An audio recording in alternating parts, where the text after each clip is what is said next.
Hi, Isla and Lil Rel. Oh. I know, I loved this Hey. movie. I'm a huge dog person, so I had to have one of my dogs here with me. Oh. Congratulations to the two of you on this film. I love that Dog Man is such a beloved character and is that special fictional character for so many kids today. And now the two of you get to be a part of that. Growing up for me, I loved Madeline and Teenage Mutant Ninja Turtles. Those were my go-to fictional characters. Mm. So, who were those special fictional characters that made your childhood special? Ilo, who was that for you?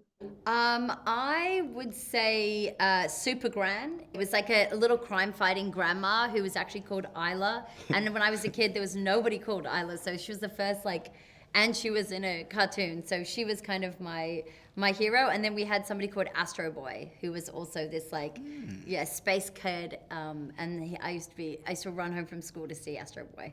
You know, some I haven't give this cartoon props, but Muppet Babies was so good. Like people sleep. Like when I started really like honing into my imagination, was because of that show. Because every episode they did these little adventures all the time with their imagination. But that song, that even the way I play with my toys at some point, was because of Muppet Babies. So you would thought I was writing scripts with my toys. Like I had played high school with the toys. I had like a basketball team. None of this made any sense, but I had this imagination because of Muppet Babies. So Did you shout have out to Muppet siblings Babies. to play with you or just alone? Yeah, no, we all did that together. So even like we learned how to play 5 on 5, basically 1 on 1.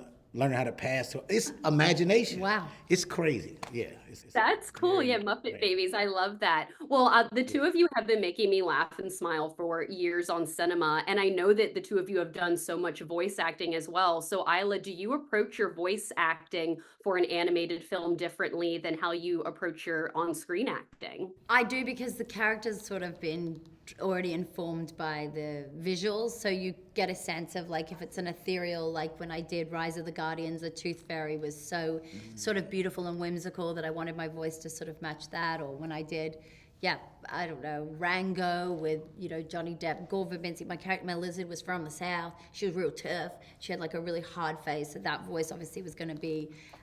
But with Sarah Hadoff, it was so fun because Peter Hastings, our director, is just so clear on how he wanted her to sound and the pacing of the scenes and what she was bringing to the story. And so I really just like allowed him to treat me to his brilliant imagination and then kind of copy it. I'm just a plagiarist in this.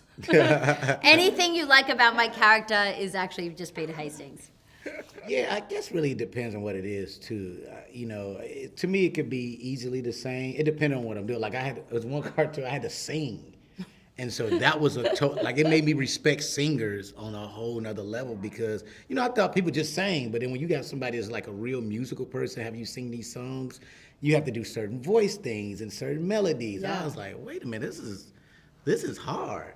I had to sing in Back to the Outback, and it was so bad. The director kept writing me back, going, "Can you just send another one in?" It was during COVID, so I couldn't go into the Wow. booth.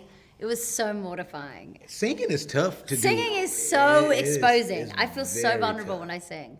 Yeah, Oh my God, definitely. I'm sure. Well, they are giving me the wrap. It was so lovely to chat with the two of you. I have to say, Get Out and Wedding Crashers are both masterpieces. And Isla, I'm so excited for Bridget Jones' Mad About the Boy next month. I will be sat and seated for Oh, that. oh, thank you.